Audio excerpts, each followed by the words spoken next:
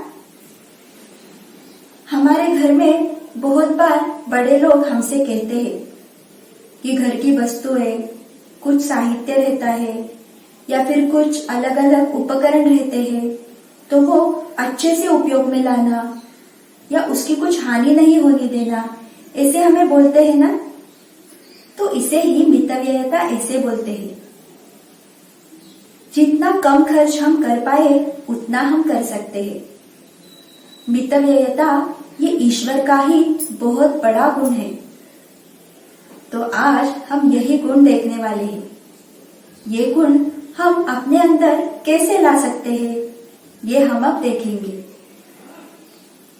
आचार्य चाणक्य जी ने जैसे राष्ट्रीय संपत्ति की बचत की, तो वैसे ही आज के दिनों भी हम जो उपयोग में लाते हैं, जैसे पानी, पेट्रोल या फिर बिजली, ये सारी राष्ट्रीय संपत्ति ही है।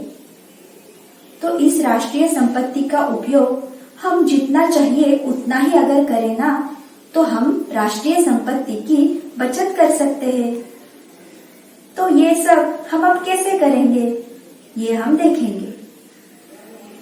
तो पहले हम देखने वाले हैं पानी की बचत हम कैसे कर सकते हैं।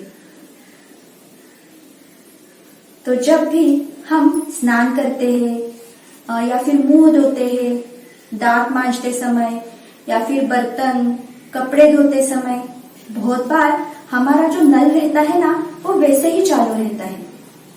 तो हम आज से ऐसा नहीं करेंगे। अगर आवश्यकता नहीं है तो हम पानी का नल जो है वो बंद रखेंगे। बाद में वो जब बंद करते हैं तो वो अच्छे से बंद हुआ है या नहीं, ये भी हम देखेंगे। बहुत बार हम जल्दी जल्दी में वो नल बंद करते हैं और बाद में थोड़े थोड़े पानी के बूंद गिरते रहते हैं, उससे भी पानी का व्यय होता है।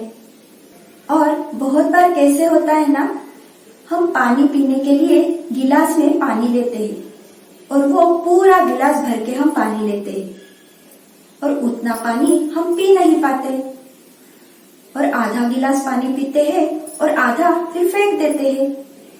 ये हमारे ध्यान में भी नहीं आता, परंतु इससे भी हम पानी व्यय ही करते हैं, है कि नहीं?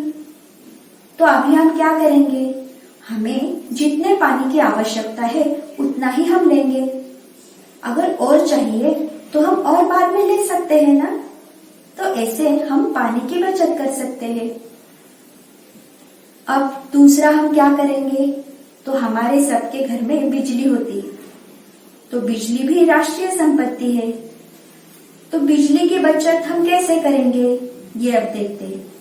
तो जिस कमरे में कोई नहीं है तो उस कमरे के फैन, बत्तियां हम बंद रखेंगे और जहां पर हम बैठे हुए रहते हैं वहां पे भी जितनी आवश्यकता हो उतने ही पंखे या फिर बत्तियां हम जलाएंगे। स्नान गृह या शौचालय से बाहर आने के बाद बहुत बार हम दिया बंद करने का भूल जाते हैं, ऐसे होता है ना? तो ऐसे नहीं करना है। हमें ध्यानपूर्वक बाहर आने के बाद उसका दिया बंद करना है। उसके साथ ही हमारे घर में बहुत सारे विद्युत उपकरण रहते हैं, जैसे दूरदर्शन संच, आकाशवाणी संच, संगणक रहता है। तो ये सारे उपकरण भी अगर हम उपयोग में नहीं ला रहे हैं, कोई इसे नहीं देख रहा है, कोई आकाशवाणी के गीत नहीं सुन रहा है, तो उसे हमें बंद करना चाहिए। कितना आसान है ना ये? सिर्फ हमें इसका ध्यान रखना है और मन में ये भाव रखना है कि इस छोटी सी कृति से हम राष्ट्रीय संपत्ति की बचत कर रहे हैं और मितव्ययता ये गुण हम अपने में ला रहे हैं। ऐसा करेंगे ना सभी बच्चे? बच्चों, राष्ट्र की संपत्ति के बारे में हमें अभी देखा, परंतु हमारी वैयक्तिक भी जो संपत्ति रहती है उसका भी उपयोग हमें मितव्ययता से ही करना चाहिए। तो उसके कुछ उदाहरण अब हम देखेंगे। हमारे घर में साबुन रहता है ना, तो साबुन का भी हमें मितव्ययता से उपयोग करना चाहिए। वो कैसे? तो हम स्नान करते समय, कपड़े धोते समय या फिर बर्तन मांजते समय जितने साबुन की आवश्यकता है उतना ही साबुन हम उपयोग में लाएंगे। उसके साथ साबुन की जो टिकिया रहती है तो वो इस्तेमाल करने के बाद उसे हम खड़ा करके रखेंगे। उसके कारण वो जल्दी सूख जाएगी और कम गलेगी। बाद में साबुन छोटा छोटा हो जाता है और फिर हम वो फेंक देते हैं, परंतु ऐसे ही छोटे छोटे साबुन के टुकड़े इकट्ठा कर वो हम हाथ धोने के लिए या फिर पट्टियां पोंछने के लिए, अगर कंघा रहता है हमारी कंघी, तो उस कंघी को साफ करने के लिए हम वो उपयोग में ला सकते हैं। ये हुआ साबुन के बारे में। अब हम सभी बच्चे हैं तो हमारे पास बहुत ही कागज रहते हैं या फिर बही रहती है। कागज का उपयोग भी हमें मितव्ययता से करना चाहिए। हमारे पाठशाला के बही के पन्ने हम नहीं फाड़ेंगे और उसके साथ ही बहुत से बच्चे हम देखते हैं बिना कारण पन्नों पर कुछ न कुछ लिखते हैं जिसका कोई उपयोग नहीं रहता। तो ऐसे करने से वो पन्ने खराब हो जाते हैं, तो ऐसे हमें नहीं करना है। उसके साथ ही हमें रिक्त पन्ने भी नहीं छोड़ने चाहिए। बहुत से बच्चों को कागज का जहाज या फिर बोट रहती है, नाव, ऐसे बनाने को अच्छा लगता है, परंतु ऐसे करने के लिए हम रिक्त पन्ना या अच्छा पन्ना नहीं उपयोग में लाएंगे। हम इसके लिए रत्ती के जो कागज रहते हैं उसका प्रयोग करेंगे। बाद में एक ओर से लिखे जो कागज रहते हैं तो वो भी हम नहीं फेंकेंगे। दूसरा जो रिक्त पन्ना रहता है ना, उसका हम प्रयोग कर सकते हैं। उस पर हम कुछ तो लिखान कर सकते हैं, अभ्यास कर सकते हैं। ऐसे हम उन पन्नों का भी उपयोग करेंगे। और जब हम अगली कक्षा में जाते हैं तो पहली कक्षा के जो पहिया रहती है उसमें से जो बचे पन्ने रहते हैं वो हम निकालेंगे और उसकी एक अच्छी सी बही बनाकर वो हम वैयक्तिक कारण के लिए, कुछ लिखान करने के लिए उपयोग में ला सकते हैं। तो ये जो कागज का जो हमने देखा ना, तो ये हम सभी छात्र आसानी से अपने आचरण में ला सकते हैं। ठीक है ना? अब आगे का बहुत ही महत्वपूर्ण जो सूत्र है वो है हमारी जो संपत्ति है, हमारी धन है, तो उस धन का भी हमें मितव्ययता से उपयोग करना है। तो ये हम कैसे करेंगे? बहुत बार हम देखते हैं, छोटे बच्चे रहते हैं या फिर बड़े भी, कि हमारे पास अच्छी पेंसिल रहती है, अच्छा कंपास बॉक्स रहता है। वो होने के उपरांत भी हमें अगर कोई दूसरा अच्छा वाला कुछ नोटबुक दिखा या फिर अच्छी वाली कुछ कंपास बॉक्स दिखी, तो हम क्या बोलते हैं माता पिता को, मुझे वो चाहिए, मुझे उस तरह का और एक कंपास बॉक्स चाहिए और एक पेंसिल चाहिए। तो ऐसा करना अच्छा नहीं है। हमारे पास पेंसिल, रबड़, नोटबुक, बही या फिर कंपास बॉक्स, ये पहले वाला जब कुछ तो उसमें खराबी होगी तो उसके बाद ही हम नई वस्तु खरीदेंगे। इसके कारण हम अपने माता पिताजी की संपत्ति की बचत कर सकते हैं, है ना। ऐसा ही हम कपड़ों के बारे में भी करते हैं। तो अगर कपड़ों की सिलाई निकल जाए तो हम वो सिलवाकर फिर से कपड़े पहन सकते हैं। वो हमें तुरंत फेंकने नहीं चाहिए। और अगर हमें नए वस्त्र खरीदने हो तो हमारे जो पुराने वस्त्र है ना, वो हम किसी गरीब बच्चे को दे सकते हैं, जिसके कारण वो भी आनंद से वो कपड़े पहन सकता है। उसके साथ ही हमारे पाठशाला के कंपास बॉक्स, बस्ता, ये जो साहित्य रहता है ना, ये अगर हम अच्छे से उपयोग में लाए ना तो 4-5 साल तक भी इसे कुछ नहीं होता। हमें हर साल नया नया ही लाना है, ऐसे नहीं है। तो हम जितना हो सके उतना वस्तुओं का उपयोग कर सकते हैं।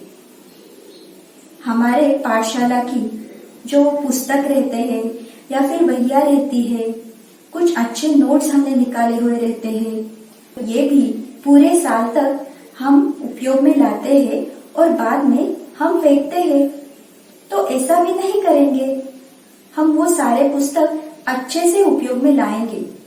और अगली कक्षा में जाने से पहले हमारे अगर कोई छोटे भाई बहन हो या फिर हमारे आसपास कोई वैसा बच्चा हो तो उसे हम ये पुस्तक, वहिया अवश्य दे सकते हैं। तो ये सारी बातें बहुत ही आसान है ना। तो हम सभी बच्चे इसका आचरण करेंगे। जब भी हमें कोई भी नई वस्तु खरीदनी हो तब हमें उसकी सच में अभी गरज है क्या, उसकी आवश्यकता है क्या, ये देखकर ही हम नई वस्तु खरीदेंगे। तो अभी हमने ये कुछ उदाहरण देखे कि जिनके कारण हम मितव्ययिता का गुण अपने में ला सकते हैं। परंतु अपने घर में या फिर पाठशाला में ऐसे बहुत सी बातें रहेंगी जहां आप बचत कर सकते हैं, मितव्ययिता से उसका उपयोग कर सकते हैं। तो आप उसका भी विचार कर उसके अनुसार आचरण करेंगे और भगवान का मितव्ययिता ये जो गुण है ना, वो अपने में लाने के लिए आप अवश्य प्रयास करेंगे। चलेगा ना। बाल संस्कार वर्ग में आगे हम अब स्तोत्र सुनते हैं। तो आज भी हम गणपति स्तोत्र सुनने वाले हैं। बच्चों, ये स्तोत्र बहुत ही छोटा है, तो इस छुट्टियों में आप आसानी से इसे मुखोद्गत कर सकते हो। रोज रोज आप अगर हमारे साथ अपने घर में पुस्तिका हो तो उसे देखकर कहेंगे ना, तो ये बहुत ही जल्दी हो सकता है। चलो फिर अब हम स्तोत्र सुनेंगे। सभी बच्चों ने हाथ जोड़े और एकाग्रता से, स्थिरता से बैठेंगे और अपने घर में पुस्तिका हो तो उसे देखकर यह गणपति स्तोत्र हम अब कहेंगे।